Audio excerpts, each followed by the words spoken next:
అందరికీ నమస్కారం.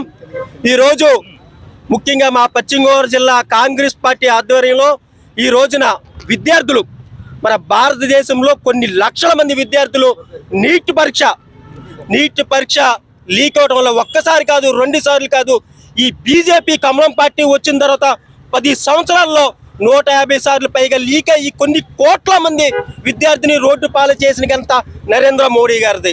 అలాగే ఈ రోజున విద్యార్థులు అందరూ కలిసి మన పేపర్ లీక్ అవడం వల్ల ఎంతో మంది విద్యార్థులు చనిపోయారు. ఈ రోజున చనిపోయిన వాళ్ళు కూడా పట్టించుకోని పరిస్థితిలో నరేంద్ర మోడీ గారి బీజేపీ ప్రభుత్వం ఉంది. అలాగే మన ఢిల్లీలో జంతర్ మంతర్ దగ్గర భారతదేశ వ్యాప్తంగా కొన్ని లక్షల మంది విద్యార్థులు అందరూ కూడా నిరసన తెలిపి ధర్మేంద్ర ప్రధాన్ని వెంటనే రాజీనామా చేయాలని చెప్పి విద్యార్థులందరూ కూడా, ప్రజలందరూ కూడా, మన భారతదేశ ప్రజలందరూ కూడా అలాంటి దుర్మార్గులు ఇంకా మన అధికారంలో ఉండకూడదు, వెంటనే రాజీనామా చేయాలని చెప్పి కోరుతున్నారు. అలాగే విద్యార్థుల్ని చూస్తారా, మనం అందరం కూడా టీవీలోనూ మొత్తం అన్ని న్యూస్లో చూస్తాం. ఎంత దారుణంగా కొడుతున్నారంటే ఆడపిల్ల లేదు, మగపిల్ల లేదు, ప్రైవేట్ సెక్యూరిటీ కొంతమంది పెట్టుకుని తుక్కు కింద బాధేసి గన్నులు వాడుతున్నారు, గ్యాస్ వాడుతున్నారు, వాటర్తో మనుషుల్ని చచ్చిపోయే విధంగా మనుషుల్ని, విద్యార్థుల్ని, మన భారతదేశం మన పిల్లల్ని ఎంత నానా విధిగా చూస్తున్నారు. మన ప్రపంచవ్యాప్తంగా నేషనల్ మీడియాలో కూడా ఎంత దారుణంగా ఉందంటే భారతదేశ పరిస్థితి. ఈ బీజేపీ ప్రభుత్వం వచ్చిన తర్వాత ఈ విద్యార్థులు మొత్తం నాశనం అయిపోయారు.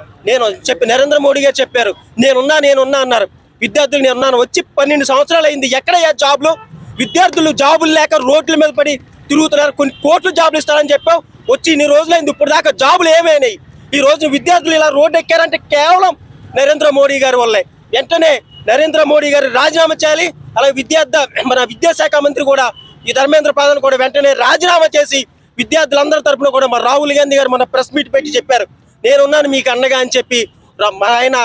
మన నరేంద్ర మోడీ గారి ఇంటి ముందు వెళ్ళి మొత్తం నిరసన అయ్యాను, మామూలుగానే సింపుల్గా మొత్తం అందరు ఎంపీలు ఎమ్మెల్యేలు అందరూ కూడా వెళ్ళి నిరసన తెలిపారు ధర్మేంద్ర ప్రధాన్. అలా నిరసన తెలిపిన లోక్సభ ఆయన తాతలు అందరూ ప్రధానమంత్రి అలాంటి వ్యక్తిని ఏదో మామూలుగా సింపుల్గా లాక్కెళ్ళిపోయినట్టు ఈడ్చుకుండా రాహుల్ గాంధీ ఎలవపి లోక్సభ అపోజిషన్ లీడర్ని అంత దారుణంగా లాక్కెళ్ళిపోయి పోలీసులు ఈడ్చుకెళ్ళిపోయిన దృశ్యాన్ని భారతదేశ ప్రజలందరూ కూడా చూస్తున్నారు. అందరూ కూడా అక్క చెల్లెళ్ళు అందరూ కూడా అయ్యో బాబు ఏంటి రాహుల్ గాంధీ గారిని ఇంత ఈడ్చుకెళ్ళిపోయారంటే మామూలు వాళ్ళ పరిస్థితి ఏంటి అని చెప్పి అందరూ కూడా బీజేపీ ప్రభుత్వాన్ని విమర్శిస్తున్నారు.